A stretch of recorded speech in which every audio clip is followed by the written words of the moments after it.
آئی جی motorway اے D Khawaja اور additional I G doctor Aftab Ahmed Pathan کی خصوصی ہدایت پر کمبٹ بائی پاس پر S S P motorway Sukkur Ghulam Sarwar اور D S P motorway police Shaukat Ali Bhatti کی زیر نگرانی ناجائز تجاوزات پر آپریشن کیا گیا، جس میں متعلقہ ادارے national highway authority Sukkur region, deputy director maintenance,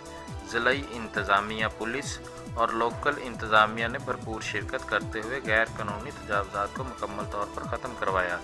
D S پی شوکت علی بھٹی نے اس عزم کو دہرایا کہ افسران بالا کی ہدایت پر شاہراہوں کو ناجائز تجاوزات سے پاک کیا جائے گا تاکہ ہائی وے پر چلنے والی ٹریفک کی روانی کو یقینی اور بہتر بنایا جا سکے، اور انہوں نے کہا تجاوزات ہٹانا صرف اداروں کی ہی ذمہ داری نہیں بلکہ تمام شہری اپنی اخلاقی ذمہ داری نبھاتے ہوئے ایسی تجاوزات قائم کرنے سے گریز کریں۔ انہوں نے مزید کہا تجاوزات کے خلاف آپریشن کا دائرہ نیشنل ہائی وے پر دیگر علاقوں تک وسیع کیا جائے گا۔